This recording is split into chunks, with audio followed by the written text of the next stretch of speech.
She stared at the wedding photo on the wall. Two young people smiling under white flowers. She touched the picture gently and whispered, "Who is this man standing next to me?" It was her husband, the same man she'd spent 48 years with, the same man who loved her more than life. But she didn't remember him, not their first kiss, not their vows, not their wedding day. She forgot their marriage. So he made a decision no one expected. He would marry her again, even if she didn't remember the first time. Even if she might forget this one too. Because love, he believed, wasn't about memory. It was about choosing someone. Again and again, asterisk, her name was Grace Walker. His name was Samuel Walker, Sam for short. They met in the fall of 1974 at a little church fair in Vermont. Grace was painting tiny stars on children's faces. Sam was helping his younger brother with the ring toss booth. He noticed her smile before anything else. Bright, warm, the kind that made silence feel like music. He walked up nervously and said, "Do you paint stars on grown-ups too?" She laughed, a soft, ringing laugh that would become the soundtrack of his life. "Yes," she said, "but only if they believe in them." He did. From the moment he saw her, their love wasn't rushed. It wasn't dramatic. It was steady, like two hands finding each other in the dark and realizing they fit. They married 2 years. Later, a small wedding behind the church, fairy lights strung between oak trees. Grace in a simple ivory dress, Sam in a suit 2 sizes too big.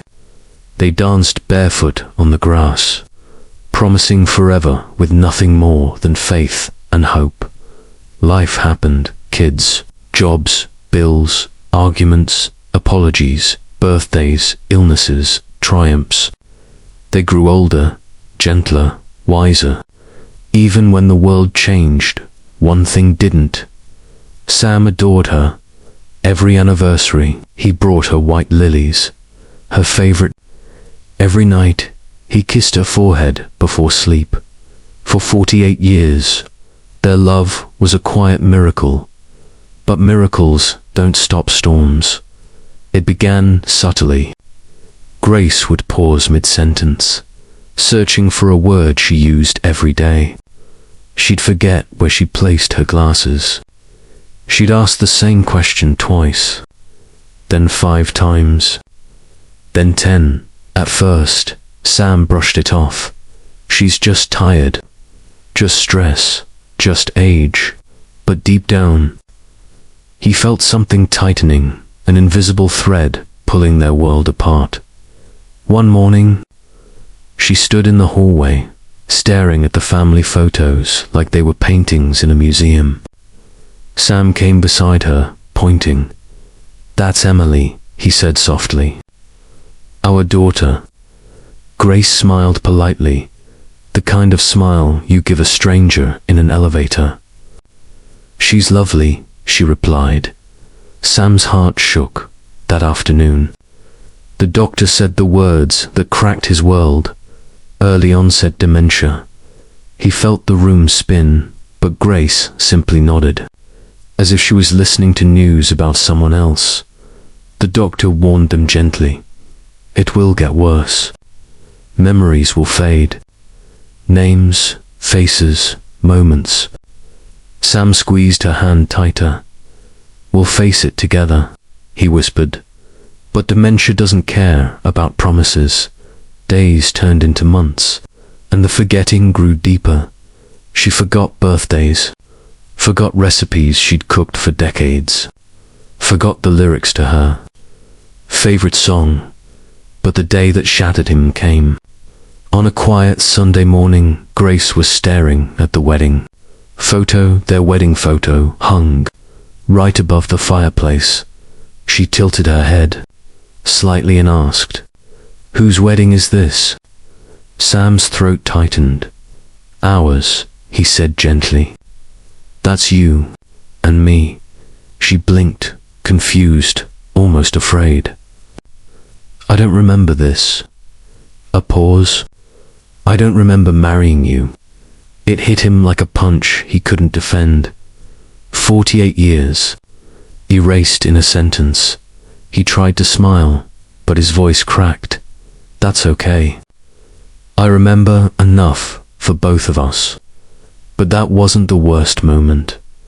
The worst moment came 2 weeks later. She woke up, looked at him, and asked, "I'm sorry. Who are you?"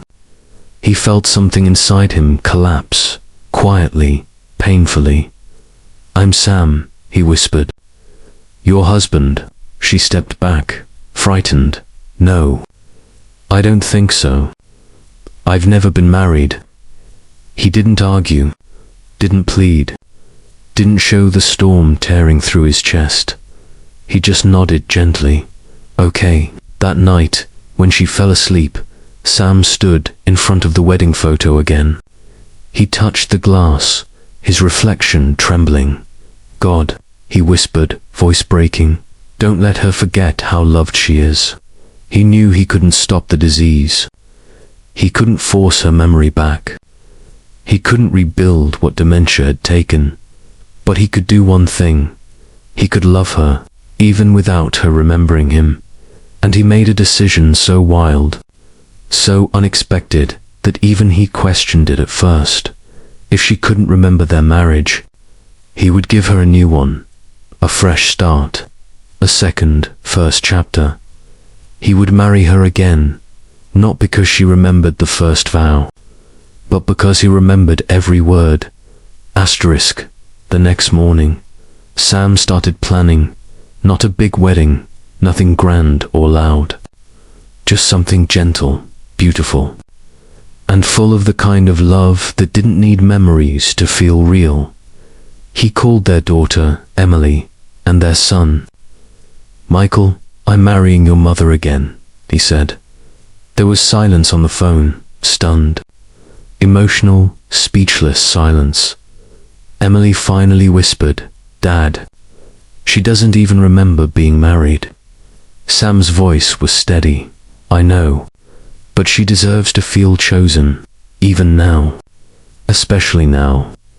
They agreed because they could hear something in his voice, something unshakable.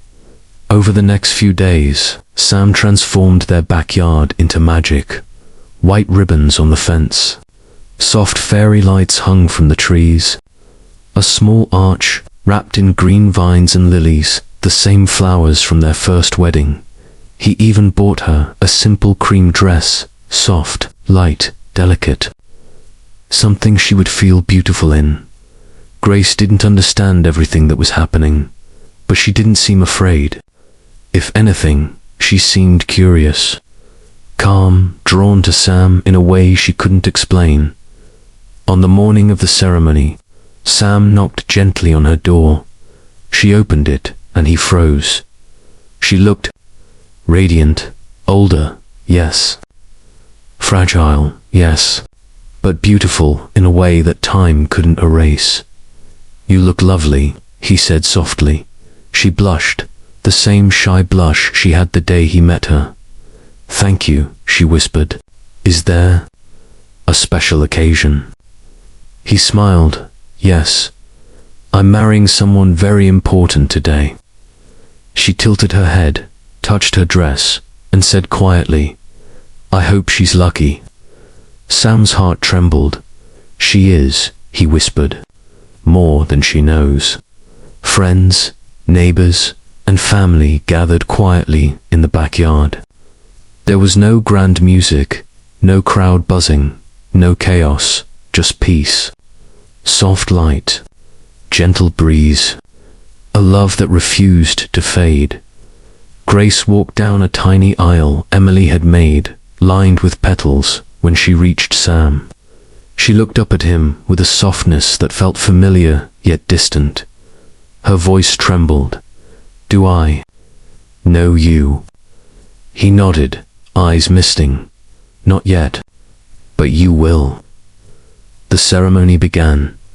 The officiant asked the traditional question, Do you take this man? Grace interrupted softly. I'm sorry. What's his name? Sam stepped closer, held her hands, and said gently, My name is Sam. She repeated it slowly, like tasting the word, Sam. He smiled, and I'm honored to stand with you today. Everyone cried quietly, the kind of tears that hurt and heal at the same time. When it was Sam's turn to speak his vows, he didn't read the scripted words. Instead, he whispered, I married you once when we were young, but today I choose you again. Not because you remember our love, but because I do, and I always will. Grace stared at him, searching his face, searching his voice like something inside her was trying to reach through the fog. She didn't remember the first wedding, but in that moment, she felt safe. She felt chosen. She felt loved. When they exchanged rings, she looked at the circle of gold and said quietly, It's beautiful, Sam replied. So are you. They didn't dance that night. She was tired. Her memory was slipping again. But before she went to bed, she paused in the doorway, turned back, and whispered, Sam. He lifted his head, breath caught. Yes. Her eyes softened, just for a second. Thank you. For today, he smiled through tears. Thank you for saying yes. She went to sleep peacefully, calm. Steady, comforted, Sam sat alone under the fairy lights, staring at the arch, the petals, the fading sunset. He knew she might forget tomorrow, forget his name, forget the dress, forget the ceremony, maybe even forget him. But he also knew something else. She didn't need to remember the wedding, to feel loved by the man who gave it to her. Weeks passed. Her mind continued to fade. Her sentences became shorter. Her memories became shadows. Eventually, she stopped recognizing faces altogether. One evening, as he tucked her into bed, she looked at him, eyes blank, lost, and asked softly, Are you my husband? He didn't correct her. He just held her hand and said, I'm the man who will always choose you. Some nights she forgot his name. Some mornings she forgot her own. But every single day, Sam showed up, feeding her, comforting her, holding her hand through storms she couldn't see until one quiet morning, years later. Grace took her final breath, peacefully, gently, her hand resting inside his at her funeral. People spoke about her kindness, her laugh, her art, her life. But when Sam stepped forward, he said only one sentence. She forgot our first wedding, so I gave her another. He paused, voice trembling, because real love isn't something you remember. It's something you choose. And he chose her. Every day, even when she couldn't choose him back. Asterisk, she forgot their vows. She forgot their promises. She forgot their wedding. But he didn't. He loved her once. So he loved her twice. Not because she remembered, but because he did. And that is what real love looks like.